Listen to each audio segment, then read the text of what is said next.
Buenas noches para todos.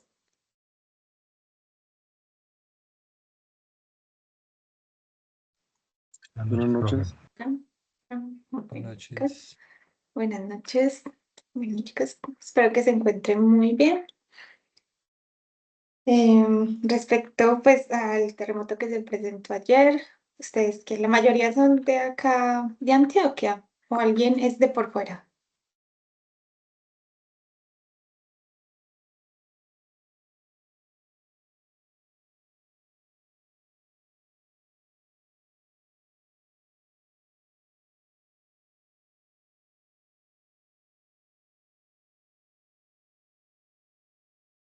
Todos son de acá, no, y acá no se sintió tan fuerte, no hubo como daños mayores.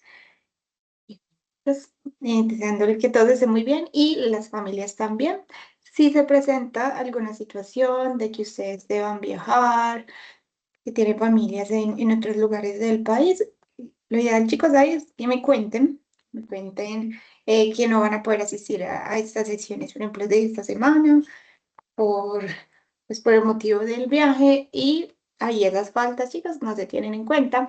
La ventaja de esta modalidad es que pues las clases quedan grabadas, entonces van a quedar ahí por si las necesitan consultar de nuevo. Vamos a compartir por acá. Veamos en qué nos quedamos en el encuentro anterior. Estábamos hablando sobre la derivada de una función vectorial. La derivada de una función vectorial se define como las derivadas de cada una de las funciones componentes. Vimos por acá unos ejemplos entonces de cómo hallar la derivada y estábamos viendo la interpretación geométrica de para qué nos sirve la derivada de estas funciones vectoriales. O la interpretación geométrica que tenemos es que la derivada nos va a permitir construir la ecuación de la recta tangente que pasa por una curva. Entonces, volviendo aquí a la parte gráfica, si yo tengo una curva, y me paro en algún punto, voy a poder encontrar la ecuación de la recta tangente. ¿Qué necesito? El punto y un vector, que uno llama el vector director. El punto lo encontramos tomando la función original y evaluándola en algún valor, y el vector con la derivada. Le hallamos la derivada a la función vectorial y la evaluamos en ese punto, igual en ese punto t sub 0. Entonces, si tengo un punto y un vector, ya construir la ecuación de la recta tangente va a ser muy fácil. La ecuación, si las miramos a partir de las componentes, entonces sería la coordenada del punto más lambda multiplicado por la coordenada de la derivada evaluada en ese punto. Lo mismo para y, la coordenada en y más lambda multiplicado por la derivada, y en z la coordenada. La tercera coordenada de z, que está representada por la función h evaluada en t sub 0 más lambda multiplicado por la derivada de h. Entonces ese fue un ejemplo que hicimos en la clase anterior. Trabajamos con esta función y se veía un poco largo, pero ya volviendo a repasar acá, solo necesitamos dos cosas. Un punto y la derivada evaluada en ese punto también, que nos va a dar un vector. Y organizar, recordar quién es el que va multiplicado por lambda. Por lambda siempre van a ir multiplicados los elementos del vector, del que tenemos de la derivada. Entonces vamos a comenzar hoy con este ejemplo y vamos a determinar la ecuación de la recta tangente para esta función vectorial, que es t al cuadrado más 2 en i, más el coseno de pi por t en j, más t a la 3 más 1 en k. Siempre que trabajemos con estos ejercicios, chicos, aprovechemos de que tenemos geometría, que podemos hacer las gráficas y ver que lo que encontramos, pues sí coincide con lo que esperamos. Entonces veamos aquí la gráfica de esta función. Hicimos GeoGebra.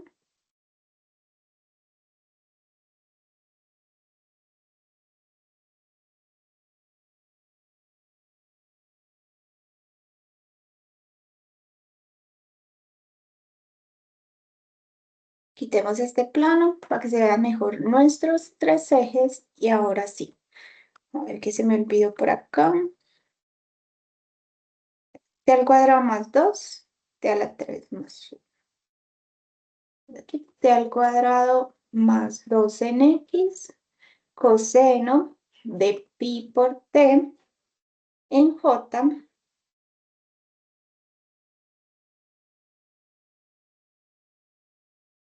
coma, T a la 3 más 1 en K. Álgebra normalmente nos da aquí unos valores, no lo pone, puso entre menos 10 y 10.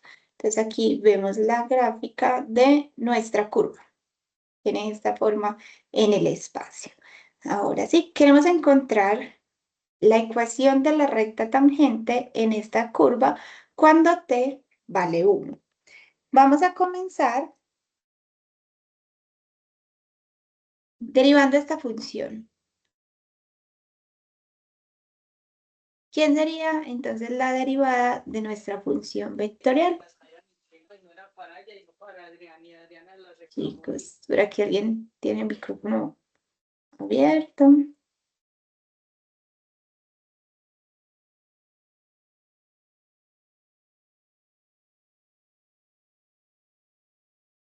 Ya lo apago. Entonces, volviendo por acá, chicos, tenemos la derivada. ¿Quién sería? Sería venir y derivar cada una de estas funciones componentes. Entonces, la derivada de t al cuadrado más 2 nos quedaría 2t en i. Más, vamos a derivar esta función. Acá tenemos que aplicar la regla de la cadena. Notemos que tenemos coseno de pi por t. Entonces, ¿qué nos dice la regla de la cadena? Es la derivada de la función de afuera, y la derivada del coseno es menos seno. Evaluada en la función de adentro, sin derivar, multiplicada ahora sí por la derivada de la función de adentro. Y es que hay pi es una constante. Entonces la derivada de pi por t nos daría pi. Entonces nos quedaría por aquí afuera pi por el seno de pi por t en j, más la derivada de t a la 3 nos quedaría 3t a la 2. La derivada de 1 es 0, entonces nos quedaría 3t a la 2 en k. Listo. Entonces, de la función original, vamos a tener el punto por donde va a pasar la recta. Y la derivada lo que nos va a dar es el vector tangente, que lo utilizamos como el vector director para construir la ecuación de la recta. Siempre nos dicen en qué valor. Por ejemplo, acá nos están diciendo que hallemos la ecuación de la recta tangente en el punto cuando t vale 1. Entonces vamos a reemplazar la función original en 1 y también su derivada.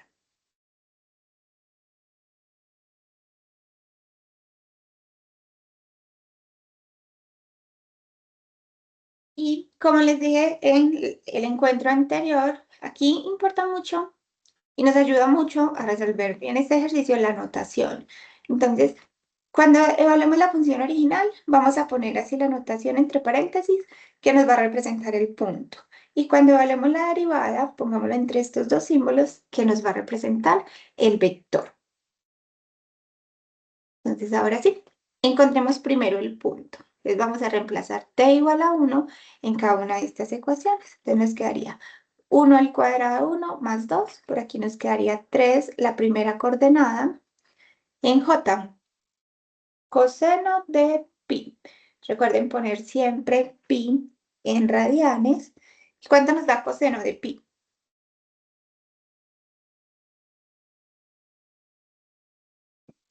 Busquen por ahí la calculadora y póngala de una vez en radianes.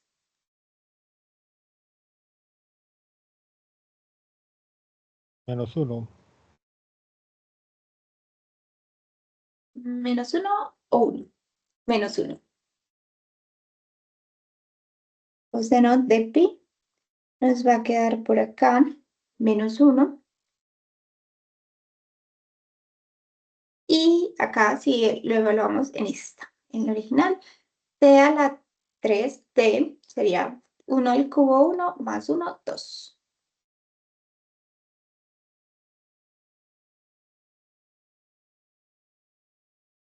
Muy bien. Y vamos a ver que ese punto pertenece aquí a la gráfica. Siempre verifiquen, nos doblemos por acá a GeoGebra y pongamos ese punto que nos dio tu coordenadas 3, menos 1, 2. Muy bien. Vemos que efectivamente va a pertenecer por acá a la curva.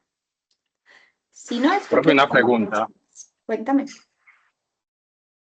En tal caso, como tal en el parcial, ya que no se puede usar GeoGebra, ¿cómo comprobamos que ese punto pertenece a la recta, a la figura, perdón? A la curva, no, chicos. En el parcial, sí, ahí es que convienen los cálculos que ustedes hicieron. Eso es más cuando estemos estudiando, verificarlo así, pero aquí, eh, en el parcial, chicos, sí va a ser todo muy algebraico, como seguir el proceso. Pero cuando estén estudiando, utilicen mucho GeoGebra porque eso nos ayuda a entender qué es lo que estamos haciendo. Y ya cuando uno hace el proceso, pues ya le va quedando todo más claro. Listo.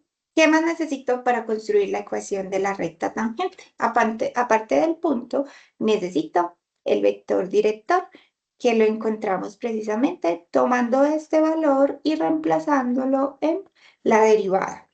Entonces, ponemos aquí esta notación para notar que es un vector y nos quedaría. Entonces, si te vale 1, 2 por 1, 2 sería la primera coordenada. Seno de pi nos da 0, entonces multiplicado aquí por este nos daría 0. Y aquí nos quedaría p por 1 al cuadrado, sería 3. ¿Listo? Ya teniendo eso, entonces es muy fácil construir la ecuación de la recta tangente. Vamos a empezar por la ecuación viendo cómo serían las componentes. Entonces, las componentes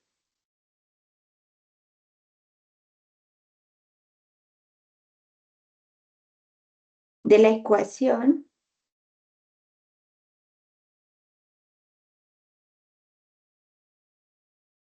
de la recta tangente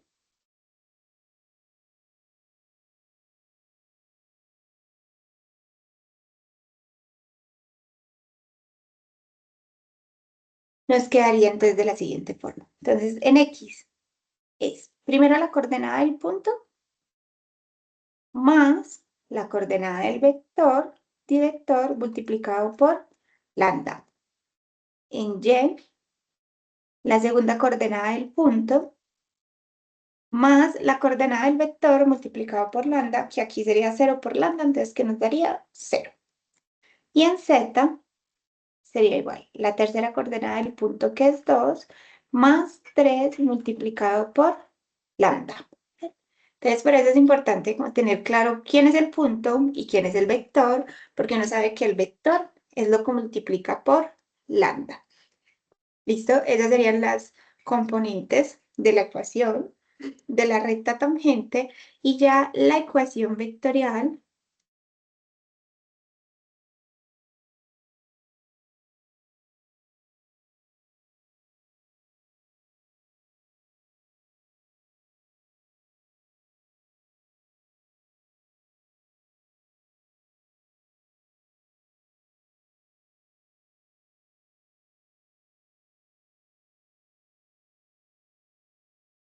esta ecuación de la recta tangente en forma vectorial vamos a llamarla L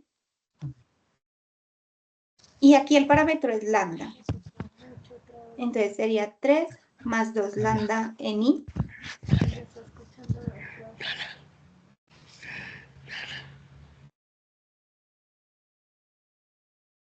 Es más 2 lambda en I menos 1 en J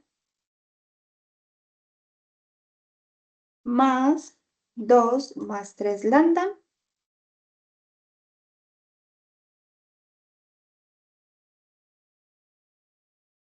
en K. Y muy bien. Y vamos a hacer la gráfica de esta recta que nos dio, vamos a ponerla en GeoGebra, igual que ponemos todas las funciones vectoriales, pero no con lambda, porque lambda no nos aparece allí. Entonces uno le da el valor de t. Entonces nos queda 3 más 2 p menos 1 y 2 más 3 lambda. Vamos acá, la primera es 3 más 2t menos 1 y la otra nos dio 2 más 3 por lambda. Bien, vamos a cambiarle aquí el color para que se vea mejor. Y sí, ahí ya con la gráfica uno dice, bueno, sí, la respuesta que encontramos es correcta porque vemos que efectivamente esa recta pasa por ese punto y es tangente a la curva. Si la vemos desde acá, vemos que solamente toca la curva en ese punto A.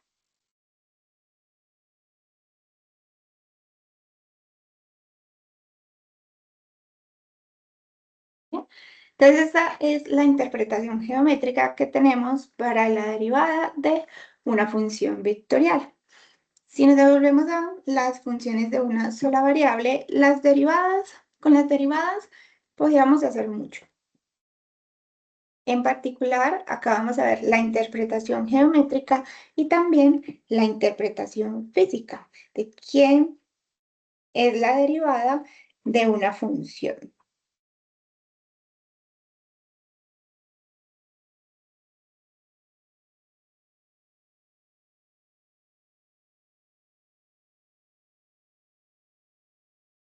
Entonces acá, si ponemos una definición,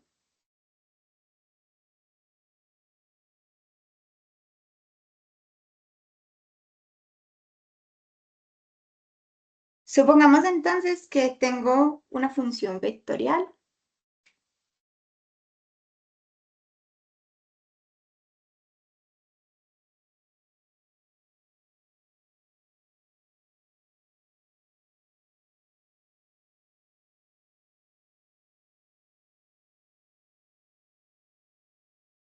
que describe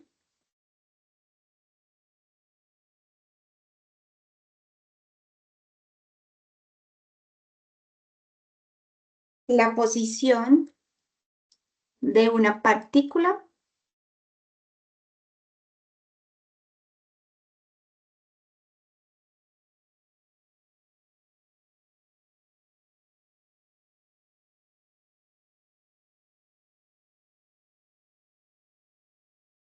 que se mueve a lo largo de una curva en el espacio.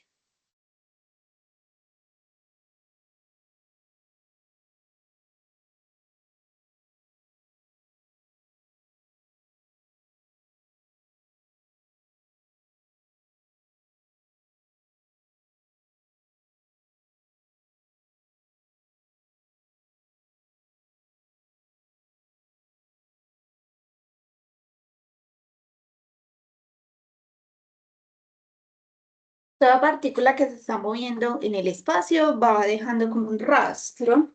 Ese rastro va formando una curva y si nosotros conocemos la función posición, que es la función, esa función vectorial que nos dice cuál es la posición que tiene esa partícula en cierto instante, utilizando la derivada vamos a poder encontrar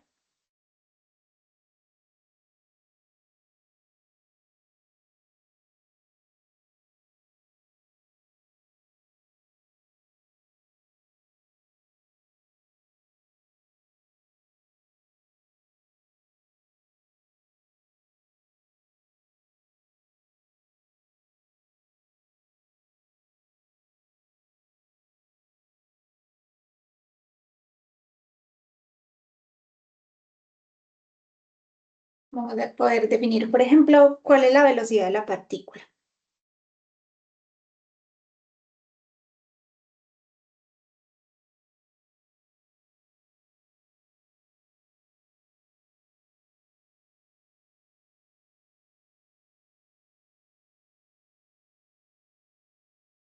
Y la velocidad es un nuevo vector que lo obtenemos derivando la función original. Entonces, la velocidad que tiene la partícula va a ser un vector que se obtiene al hallar la derivada de la función que nos da la posición. Y es que la velocidad se considera como un vector porque aparte de qué tan rápido se está moviendo, también es importante la dirección en que se está moviendo nuestra partícula, y entonces por eso, de nuevo, va a ser un vector. Aparte de la velocidad, entonces podemos calcular además lo que es la rapidez de la partícula.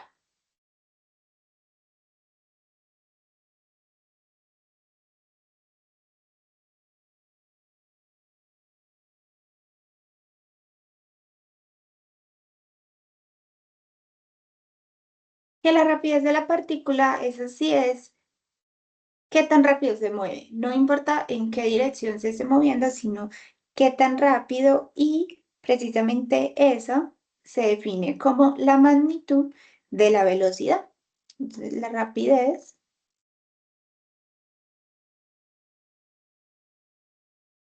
se define como tomar este vector velocidad y hallarle la magnitud.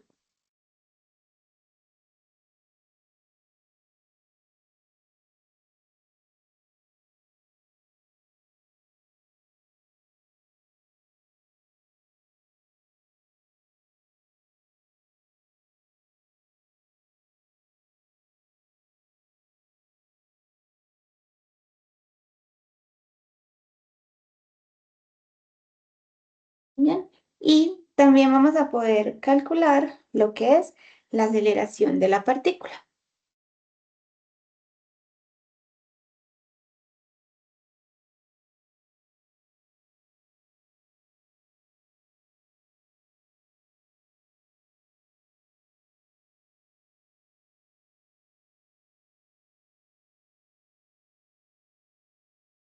Que la aceleración de la partícula lo vamos a denotar por a de t y se define como la derivada de la velocidad.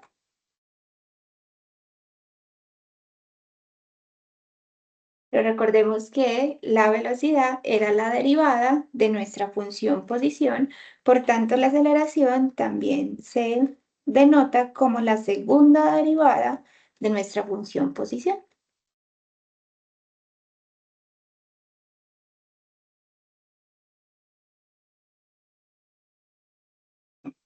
¿Bien? Entonces vamos a ver un ejemplo en particular donde utilicemos estas tres definiciones.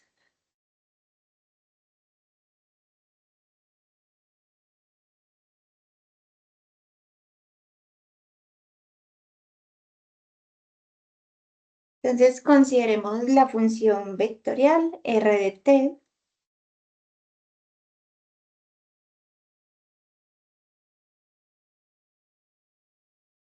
igual a la función un cuarto por e a la t en i, más 2 por el coseno de 2t en j, más 2 por el seno de 2t en k. Supongamos que esta es la función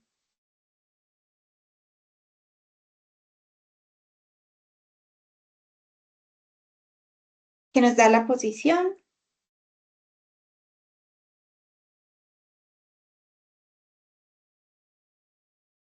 de una partícula que se está moviendo en el espacio.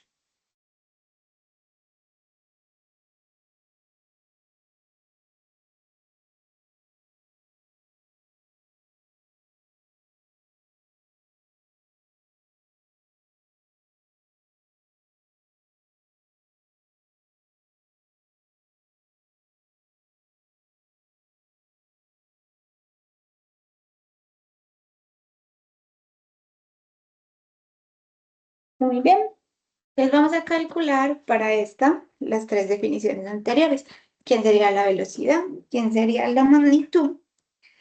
Y la magnitud de la velocidad, que es la rapidez, y quién sería la aceleración. Entonces comencemos por acá con la velocidad. ¿Cómo encontramos la velocidad de la partícula?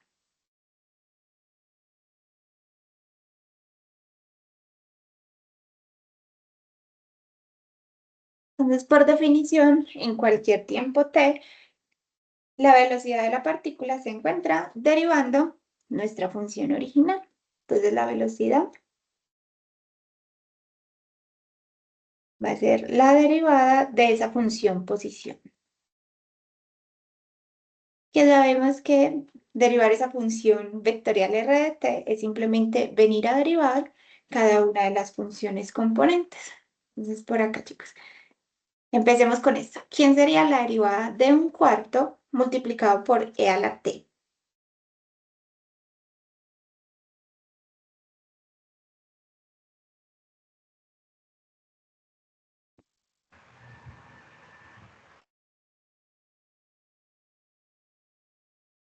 Es una constante, chicos. Entonces, uno saca la constante.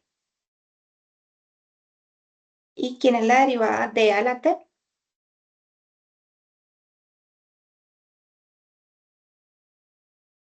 Esta función E a la solita. T. E a la t. Muy bien. Para ella nos da lo mismo. E a la t. Entonces, sería la componente en i. Más, vamos a derivar ahora esta función. Sacamos el 2 y derivamos coseno de 2t. Entonces aquí hay que hacer una regla de la cadena pequeña, ¿cierto? Entonces la derivada del coseno es menos seno, entonces me quedaría menos el seno, evaluado en la función de adentro sin derivar, multiplicada por la derivada de la función de adentro, que la derivada de 2t sería 2. Entonces al final si lo multiplico por este 2 de acá, me daría menos 4 por el seno de 2t en j. De forma similar acá, dejo el 2 afuera, esto está multiplicando, y derivo la función seno de 2t. La derivada de la función seno es coseno, evaluada en la función de adentro sin derivar, multiplicada por la derivada de adentro, que nos daría 2. Entonces, al final ese 2 lo multiplico con este 2, aquí nos quedaría 4 coseno de 2t en k.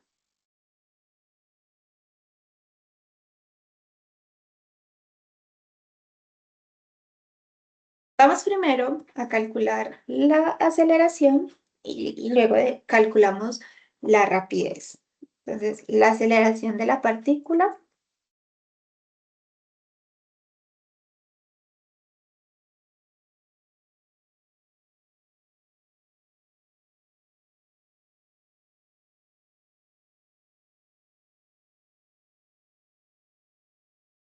por definición es la derivada de la velocidad.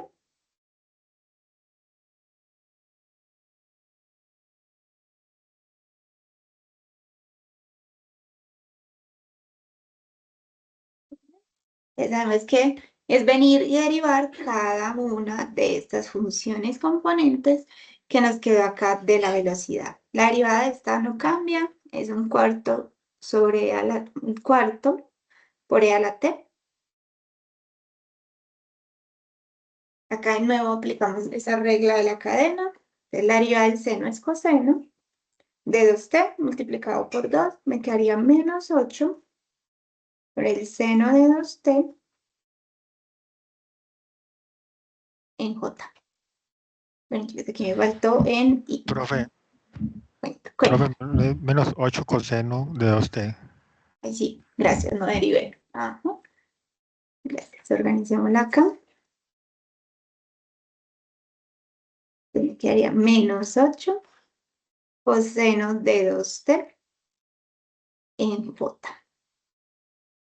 Y ahora derivamos esta, la derivada del coseno es menos seno, y acá me quedaría menos 8 por el seno de 2t en k. Muy bien, ya tenemos la velocidad, bueno, tenemos la aceleración, vamos a encontrar la rapidez, que la rapidez se define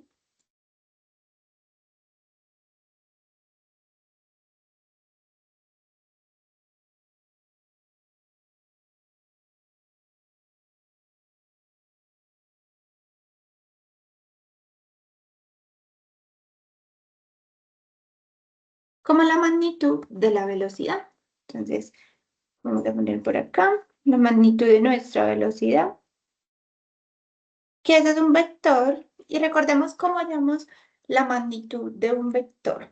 Entonces, si yo tengo un vector cualquiera que tiene componentes A en I, más B en J, más C en K,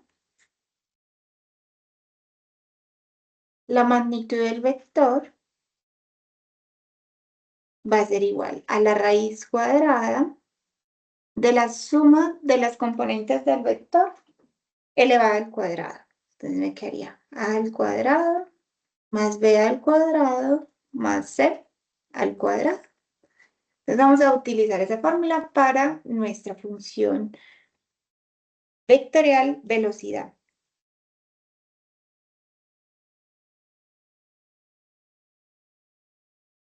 Entonces tomemos cada una de las componentes de nuestro vector velocidad. Entonces por aquí nos quedaría la raíz cuadrada de la primera componente, es un cuarto de a la t. Entonces un cuarto de a la t elevado al cuadrado, más, esa es la segunda componente, menos 4 por el seno de 2t. Todo esto elevado al cuadrado, y lo mismo para la tercera componente. 4 por el coseno de 2t, todo elevado al cuadrado.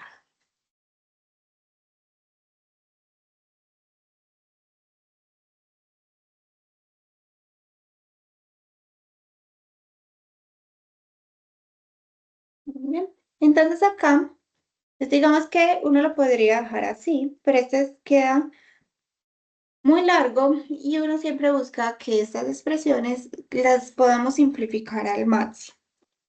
Entonces vamos a elevar todos los términos al cuadrado y veamos qué podemos operar ahí dentro de nuestra raíz. Entonces nos va a quedar la raíz. Empecemos por acá. Un cuarto está multiplicado por la exponencial, y cuando yo elevo al cuadrado una multiplicación, ese cuadrado afecta a ambos términos. Entonces por acá me quedaría 1 sobre 16 por E. Cuando tengo e a la t elevado al cuadrado, los exponentes se multiplican, entonces me quedaría e a la 2t.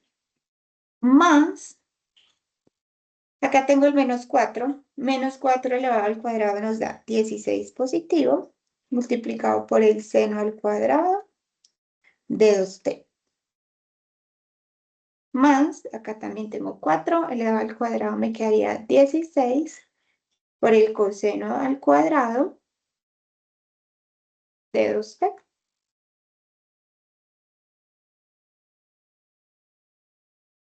Allí hay algo más que podemos hacer, y es sacar el 16 del seno y del coseno, que están elevados al cuadrado, de factor común.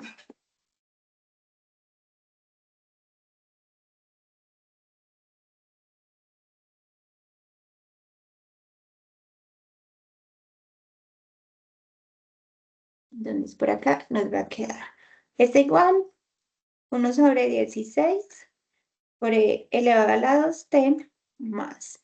Como estos dos tienen 16, saquemos la de factor común y me va a quedar multiplicado por el seno al cuadrado de 2t más el coseno al cuadrado de 2t. Y eso les recuerda a algo. ¿Cuánto vale lo que está dentro del paréntesis?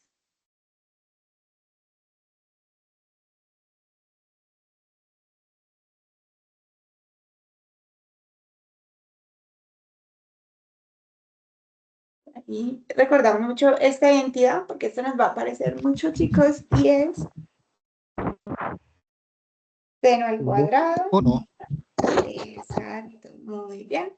Lo que nos dice la identidad es esto, que si yo tengo seno al cuadrado de x más el coseno al cuadrado de x, esto nos va a dar 1. ¿Cuándo nos va a dar 1? Entonces, cuando tengo el seno y el coseno al cuadrado están sumando y el argumento es igual. Y esto es lo que pasa acá, efectivamente. Tenemos seno al cuadrado de 2t más el coseno al cuadrado de 2t y esto nos va a dar 1. Y entonces ya encontrar la rapidez va a ser muy fácil porque simplemente va a ser igual a la raíz cuadrada de 1 sobre 16 por e a la 2t más 16 por 1 que nos da 16. Bien. Entonces ya vimos cómo se determina la velocidad, la aceleración y la rapidez de la partícula, pero aquí lo hicimos en general, en términos de t. Ya vamos a darle algún valor a ese t. ¿Qué pasa si consideramos t igual a pi? Entonces, en particular,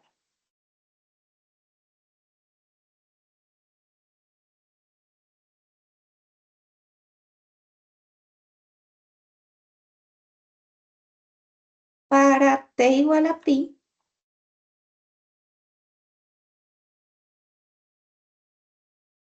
teniendo en cuenta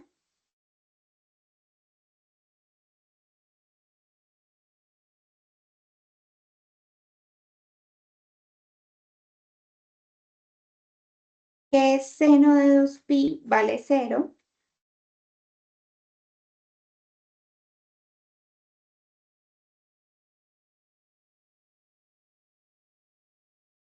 y el coseno de 2pi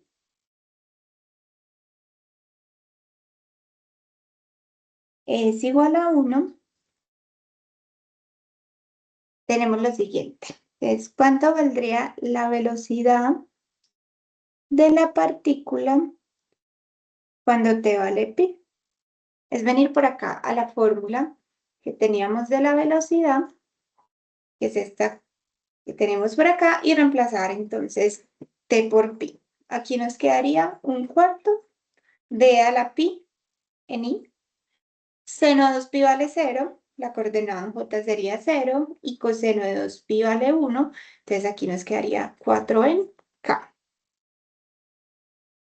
Sería un cuarto de elevado a la pi en i. Dijimos que era 0 en j más 4 en k. Sería el vector que nos está dando la velocidad que lleva la partícula cuando t vale pi.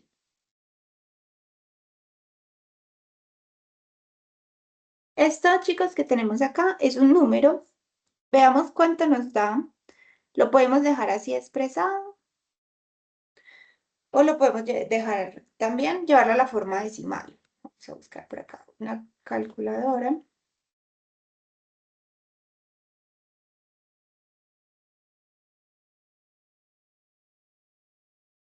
Que sería un cuarto por n elevado a la... Y esto nos da aproximadamente 5.78.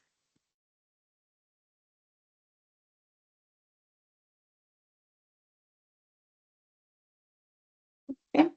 Vamos a ver ahora cuál sería el vector aceleración de nuestra partícula cuando t vale pi. Entonces venimos a buscar, que acá aparecen un montón de funciones, esta es la aceleración. Entonces vamos a reemplazar ahí la t por pi, nos quedaría un cuarto de a la pi en i, coseno de 2pi vale 1, entonces nos quedaría menos 8 en j, y seno de 2pi vale 0, entonces nos quedaría ahí 0 en k.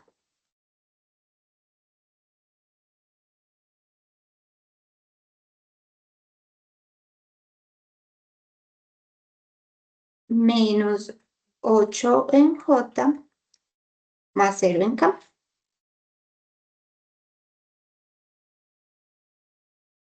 Y ya por último, vamos a encontrar la rapidez. Y entonces aquí ya utilizamos la fórmula que encontramos muy sencilla y que cuánto sería la rapidez que lleva la partícula cuando te vale pi.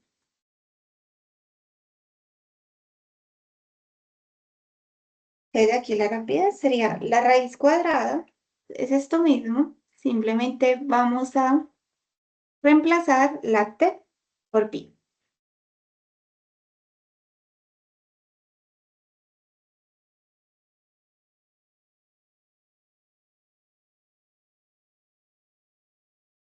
Ya eso nos da un número, dígame ustedes chicos, ¿eso qué les da?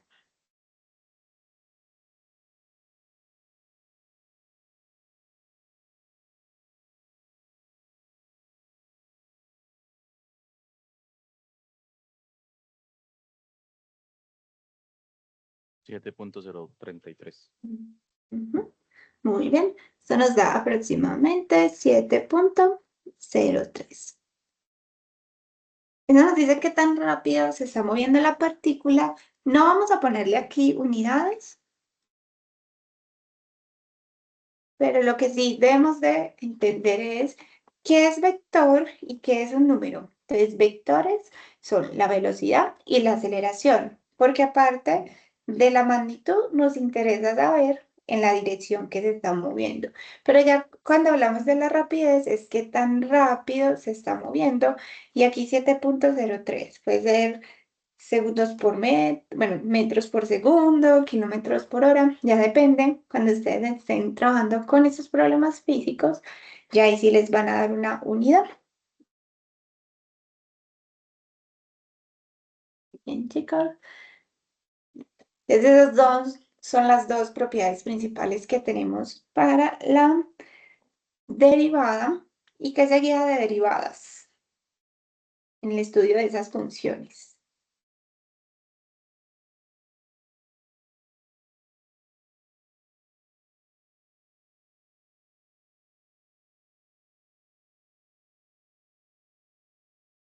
No, en el cálculo 1, entonces veía, teníamos una función, cómo se trabajaba con esa función, cómo hallarle el dominio, de ahí pasábamos a límites y de límites pasábamos a derivada, que ya con la derivada lo que hacíamos era ver muchas aplicaciones que tenía la derivada. Aquí en particular vimos estas dos y ya en cálculo 2 pasábamos a las integrales.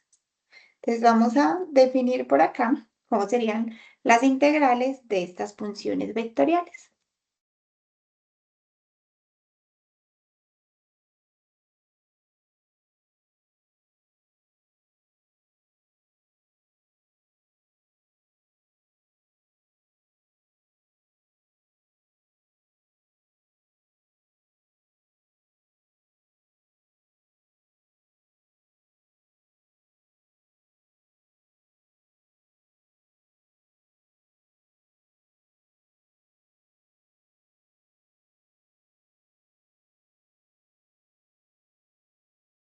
Entonces, supongamos que tenemos una función vectorial R de t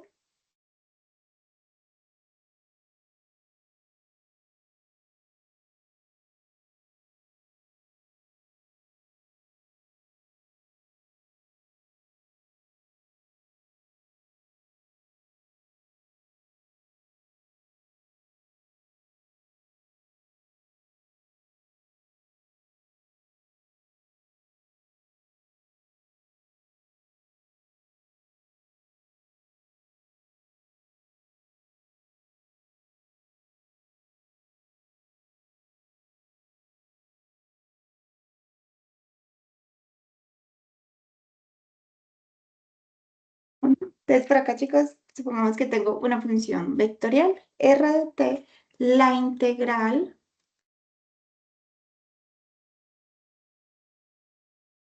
indefinida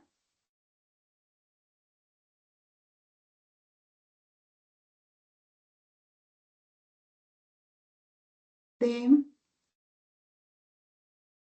nuestra función vectorial.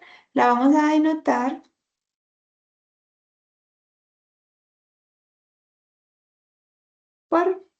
de forma similar. Entonces sería la integral de la función r de t.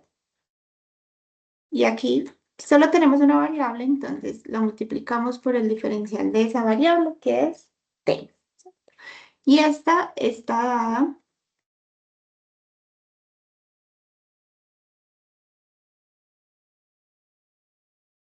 por lo siguiente. Entonces vamos a tener que la integral de una función vectorial r de t va a ser igual a otra función vectorial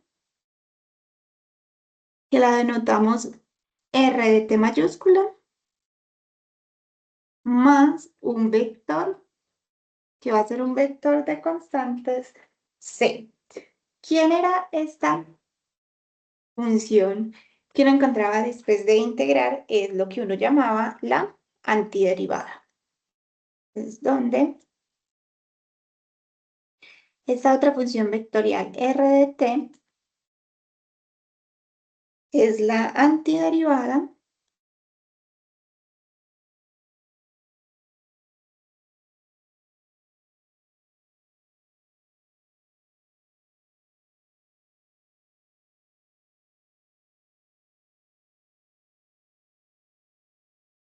y que cumplía tal que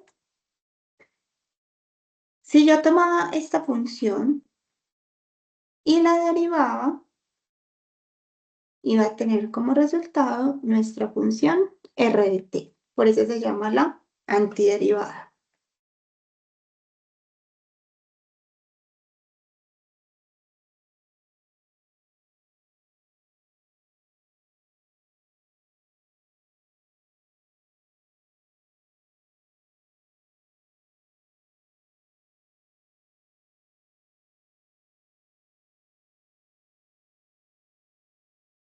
Y ese vector que nos va a quedar aquí constante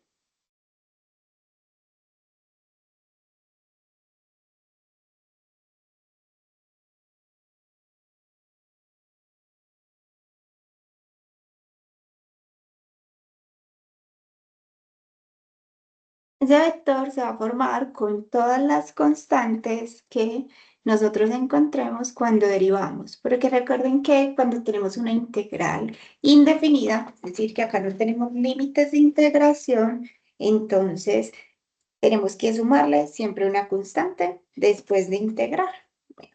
Así es que se define formalmente la derivada, pero cuando nosotros trabajamos, perdón, la integral, pero cuando trabajamos con funciones vectoriales, uno hace siempre todo a partir de las componentes. Y es que integrar también va a ser muy fácil. Eso es algo que nosotros ya sabemos, va a ser integrar cada una de las funciones componentes, que son funciones de una sola variable.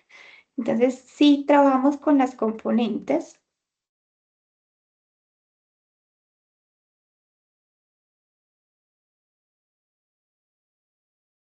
y nuestra función vectorial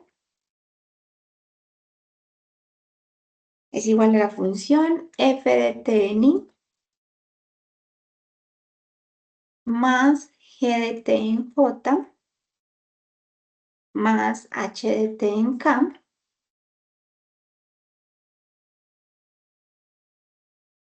Entonces, la integral de esa función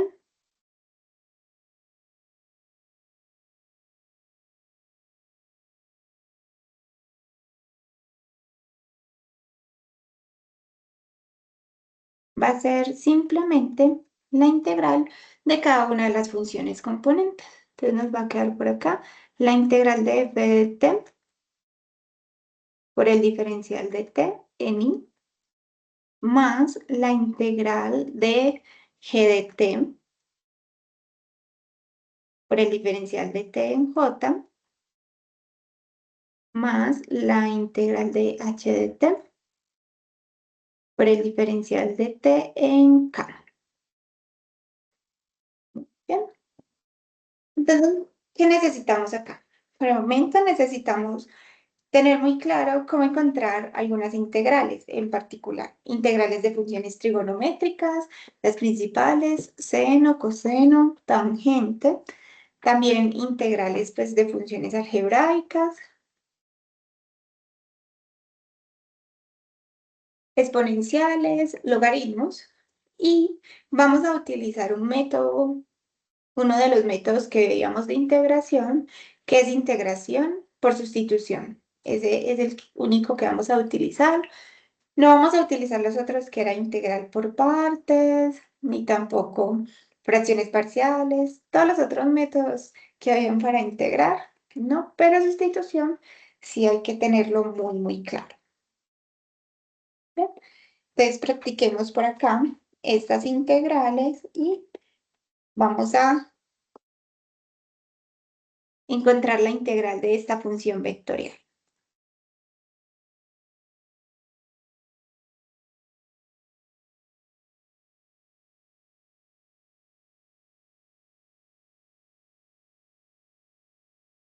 Entonces nos dicen que consideren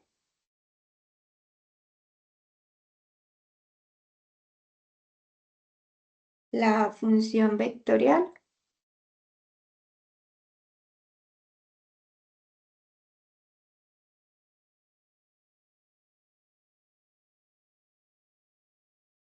R de t igual a 2 por t por e a la t al cuadrado en i, más 3t a la 2 sobre 1 más t a la 3 en j, más el coseno de t en k.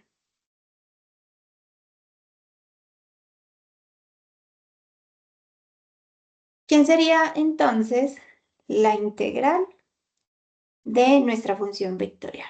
Entonces, la integral de nuestra función r de t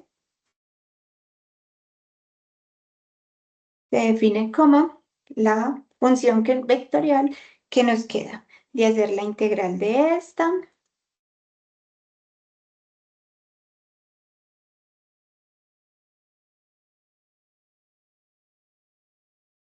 pero me falta el diferencial. No olvidemos siempre poner, siempre que tengamos ahí la integral, poner el diferencial de la variable más la integral de 3t a la 2 sobre 1 más 3 más t a la 3 por el diferencial de t en j más la integral del coseno de t en k.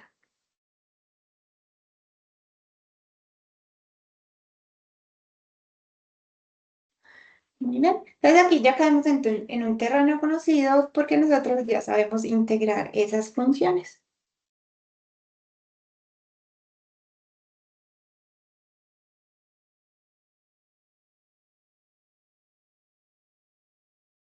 Analicemos primero la integral que vamos a hacer. Entonces tengo esta función 2t por e a la t al cuadrado. Cuando tenemos multiplicación de dos funciones, con los métodos que vimos en integral había dos formas, o era sustitución o partes. Pero como yo ya les dije que aquí no vamos a utilizar partes, entonces uno de una vez dice, eso va a ser una sustitución. Ahora viene la pregunta. ¿Cuál es la sustitución que tenemos que hacer acá?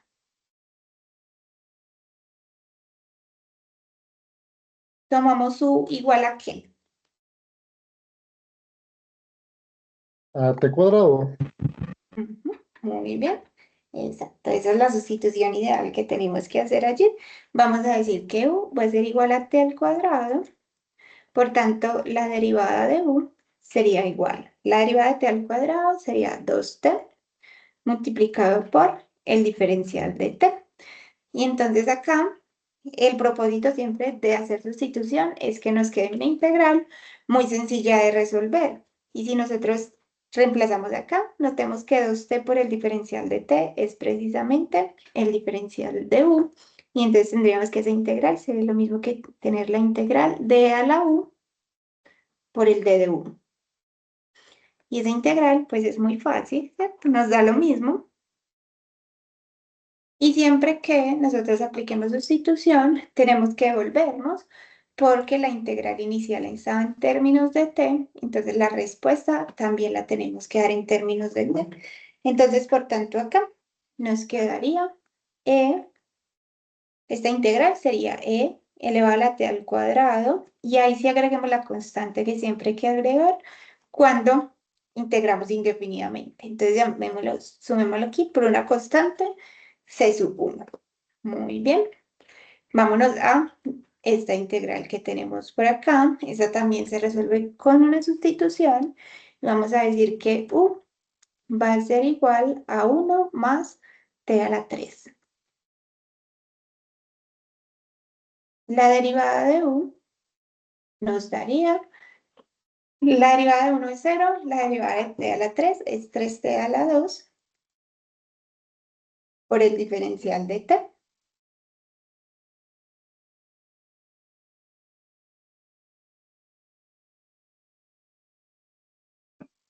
Muy bien, y aquí entonces ya tenemos todo listo para escribir nuestra integral en términos de u. Nos queda la integral 3 por t al cuadrado por el diferencial de t, es precisamente el de u, pero vamos a escribirlo así. Entonces sería 1 sobre u por el diferencial de u. ¿Y cuánto nos da esta integral? ¿Cuál es la integral de 1 sobre u? Logaritmo natural de u. Bien, perfecto. Este sería el logaritmo natural de u. Entonces, por tanto, por acá, ya reemplazando la u por t y agregándole la constante, tendríamos que esta integral sería logaritmo natural de 1 más t a la 3 más una constante, llamémosla c sub 2. Y por último, pues esta integral que tenemos acá, que ya sale directa, que es la integral del coseno.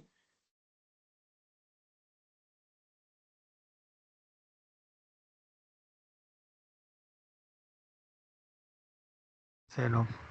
Ujú.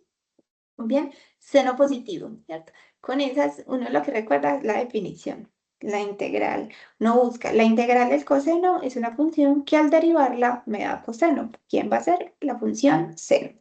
Entonces, por acá nos quedaría seno de t y ya integramos, sumémosle la constante c sub 3. ¿Listo? Entonces, ahora sí, organicemos bien cuánto nos daría esta integral.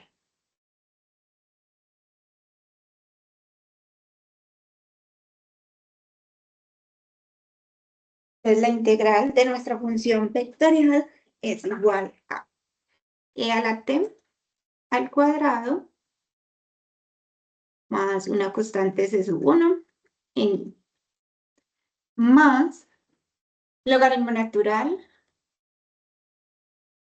del valor absoluto de 1 más t a la 3 más una constante c sub 2 en j más, y por acá en k nos quedaría el seno de t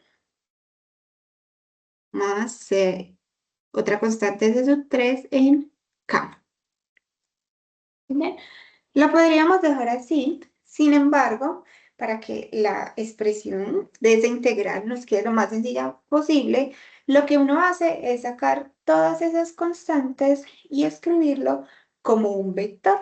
Entonces esto sería e a la t al cuadrado en i más el logaritmo natural de 1 más t a la 3 en j más el seno de t en k. Y por acá le vamos a sumar un vector constante c, que lo denotamos así. Cuando integremos uno al final, pues integra cada una de las funciones vectoriales y ese vector constante se lo agrega por allá al final. Pero ¿quién es ese vector constante? Tenemos por acá que ese vector constante es el vector que en la primera coordenada tiene la constante c sub 1. En la segunda coordenada con j tenemos la constante c sub 2. Y por acá en la tercera coordenada tenemos esa constante c sub 3. Uno no acostumbra a escribirlo así como un vector de constantes, sino que simplemente lo expresa así. Pero es muy importante escribir ese vector coordenado porque estamos trabajando con una integral impropia.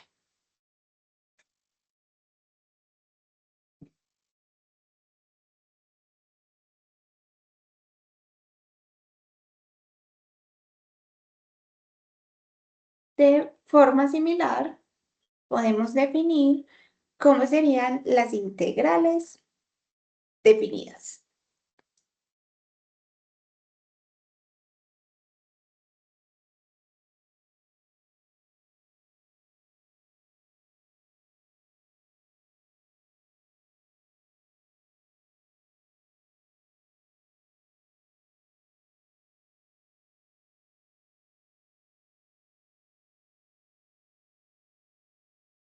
Bien, chicos, entonces sea R de t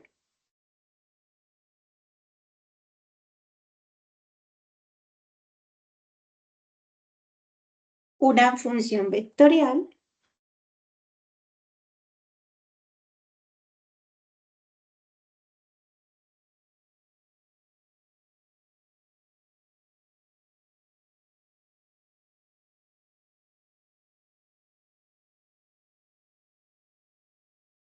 la integral definida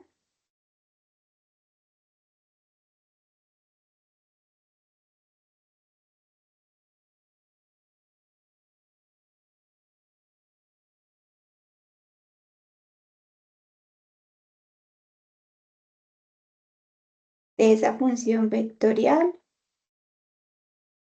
desde un valor a un valor b, la denotamos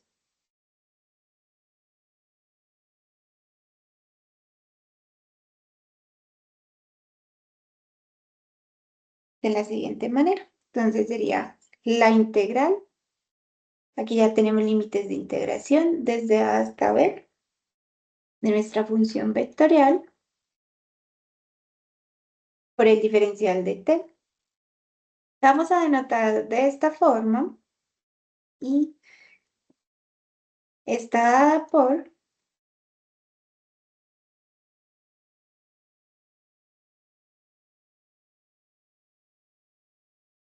lo siguiente. ¿Cómo lo calculamos?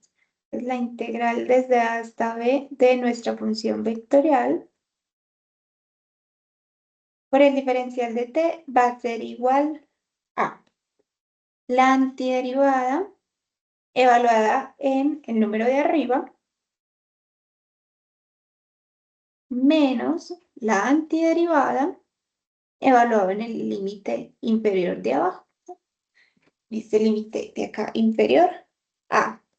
Que en esencia, chicos, si tenemos una función vectorial escrita en términos de las funciones componentes,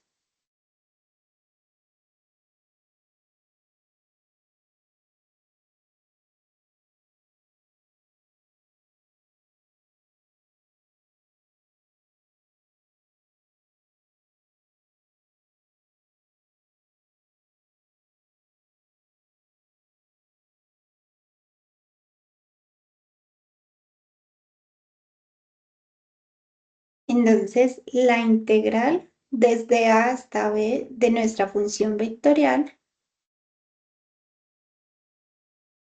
es lo mismo que encontrar la integral desde a hasta b de cada una de sus funciones componentes. Aquí la integral desde a hasta b de la función f de t por el diferencial de t en i más la integral desde a hasta b de la función g de t en j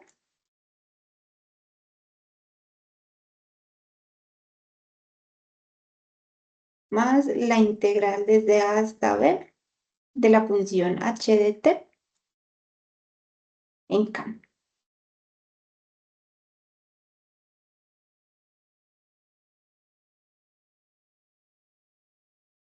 Muy bien. ¿Cuál es la diferencia con la que tenemos de arriba a la hora de solucionarlo? Y es que las que teníamos de arriba eran indefinidas. Cuando ya tenemos límites de integración, el resultado que nos va a quedar acá, chicos, ya van a ser números. no van a ser otra vez funciones, sino que nos va a dar un valor en específico.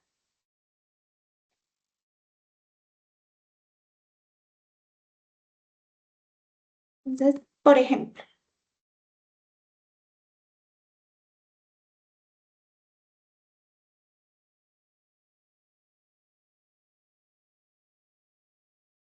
consideremos la función vectorial.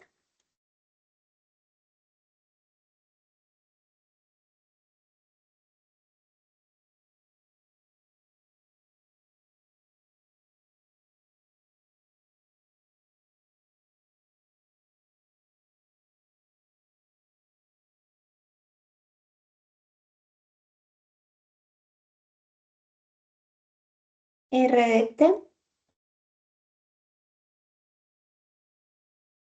igual a 1 sobre t menos 2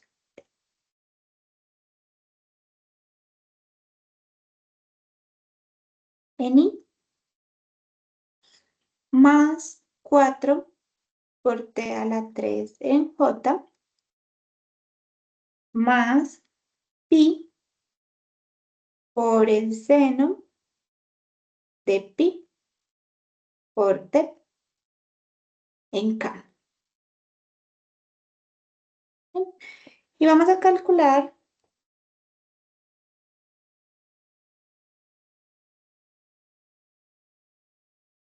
quién sería la integral desde 3 hasta 5 de nuestra función vectorial.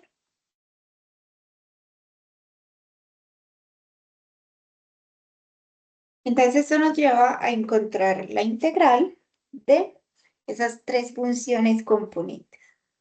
Entonces sería la integral desde 3 hasta 5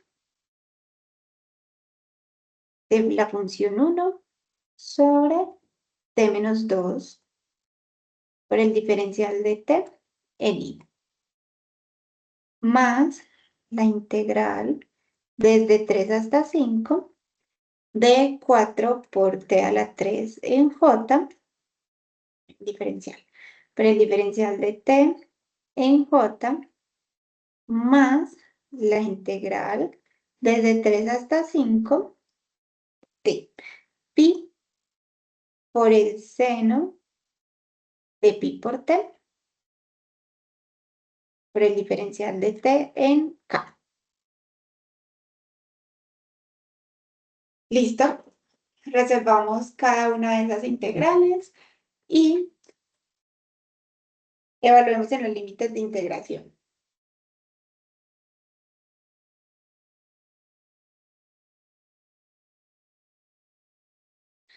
Y entonces acá, chicos, ¿quién sería la integral de 1 sobre t menos 2?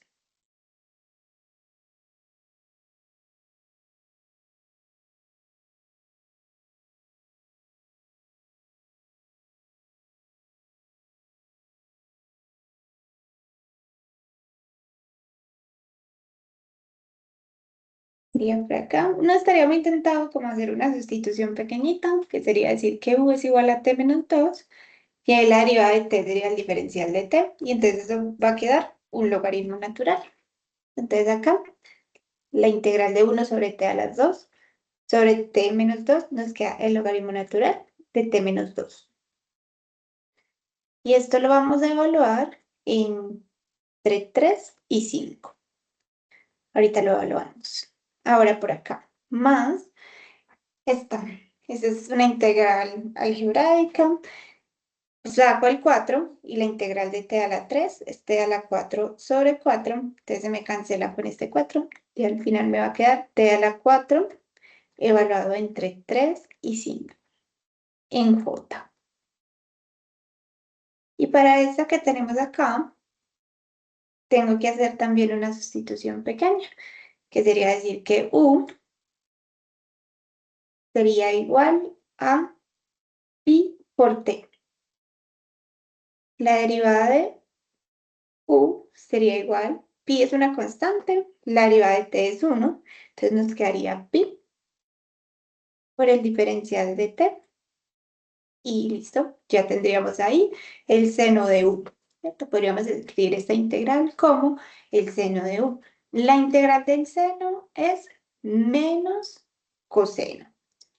Entonces aquí nos quedaría menos el coseno de u, que u es pi por t.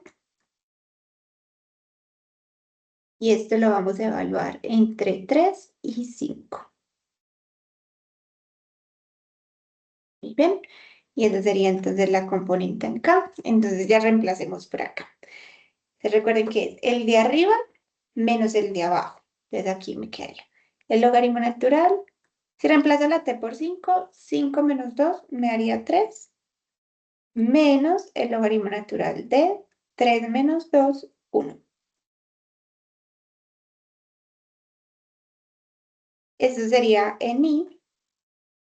En J sería t a la 5, bueno, 5 a la 4, t vale 5. 5 a la 4 menos 3 a la 4.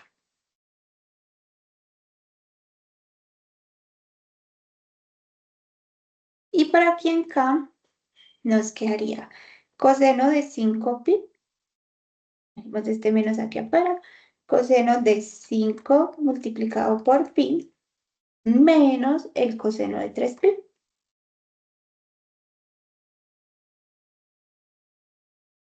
En K. Listo, ya calculemos esto. Por acá, el logaritmo natural de 1 nos da 0 y nos quedaría logaritmo natural de 3. Que llevémoslo a la forma decimal para ver más o menos cuánto nos da. Busquemos por acá la calculadora.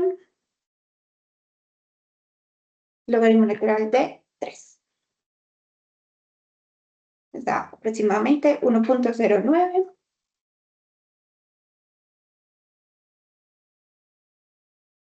En I. Más, veamos, 5 a la 4 menos 3 a la 4. ¿Cuánto nos da esto?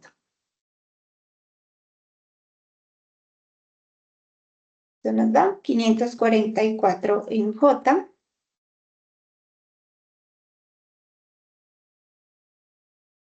Por aquí tengo un menos por fuera, es este menos que tenemos acá. Y adentro sí evaluamos. Entonces veamos cuánto, siempre, recuerden chicos, tener la calculadora en radianes. Y calculemos cuánto sería el coseno de 5pi menos el coseno de 3pi. Y esto nos da 0.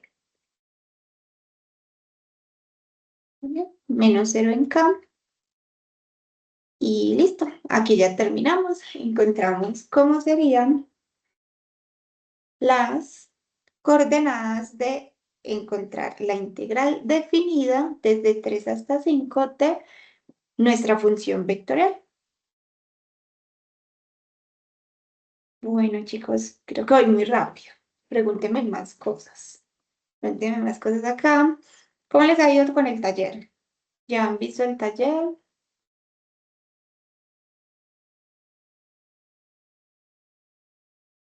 Pero no, la verdad no. Bueno, chicos, vamos a dejar hasta acá por hoy. No quiero avanzar mucho, vamos muy rápido. La idea, ¿cuál es? Ya terminamos toda la parte de funciones vectoriales. Ya, entonces ya pueden ir haciendo los primeros ejercicios del taller. Ya vamos a cambiar a un tema totalmente diferente. Entonces practiquen bastante estas funciones vectoriales, todas las aplicaciones que vimos. Empiecen a resolver los ejercicios del taller. Y también acá en las clases, el resto de tiempo que nos quede, aprovechar ese espacio para ir resolviendo esas dudas, porque ustedes me ven haciendo las cosas y dicen, ay, sí, profe, eso sale muy fácil. Pero después cuando uno se enfrenta al problema, es que realmente ve si tiene esas bases tan importantes que necesitamos y si estamos entendiendo lo que estamos haciendo. Entonces aprovechen bastante, chicos, este ratico que nos queda, ya sea en esta o en las próximas clases. Bueno, chicos, entonces dejamos hasta acá por hoy. Mañana les envío estas notas, esta grabación, aunque ahí ya está en la lista de YouTube, y les va a aparecer todos los Profe, videos en orden. Cuéntame. profe, ¿dónde está el taller ubicado? Yo se les ¿Taller envío dónde el está? correo con Sí. toda la información. Ah, Tú listo. recibiste el correo. Sí, profe. Pero no sé, no lo he visto. Pero ya lo voy a mirar. Dale, revísalo bien. Y bueno, chicos, entonces, ¿tenemos alguna duda por hoy? Pero no, la verdad, no. Igual como usted manda las notas, uno está aquí poniendo atención, entonces no está como preocupado en escribir. Pues por ahora bien. Vale, está perfecto, chicos. Bueno, si no hay dudas, entonces dejamos hasta acá la clase. Nos vamos a reunir el próximo jueves. Y Ana, Profe, cuéntame. es que estaba revisando el correo porque a mí, pues yo creo que no me llegó el taller. Yo tengo el último correo que fue donde envió las notas y el enlace de YouTube, que fue el viernes. Pues sí, que el correo se envió el viernes pasado, pero ahí no veo el taller o en dónde se envió el taller. En Sí, el profe, yo tampoco anterior, lo veo. Profe, igual, En, yo tampoco lo tengo. hay o muchas. sea, en el correo. No muchas, en el anterior, en el que les envié el compromiso, el cronograma. En el del compromiso está el libro, Sí, el de cálculo, Ujú. el del compromiso y el cronograma, pero no está, El taller, o es en algún enlace. no, ese es de es un acá. libro. Miren, chicos, es El este del 3 de correo. agosto, ahí sí está. Ujú. Aquí, el miércoles Ah, listo, 5 gracias, de profe. agosto. ¿Sí? Entonces ahí aparece el cronograma, el compromiso y ese es el taller. Este que dice cálculo de varias variables. Es largo, chicos, entonces la idea es que empiecen a trabajarle bastante acá desde el principio para que no nos coja el tiempo. ¿Listo? Entonces por ahí lo encuentro. Listo, Primeros en ejer- ese correo.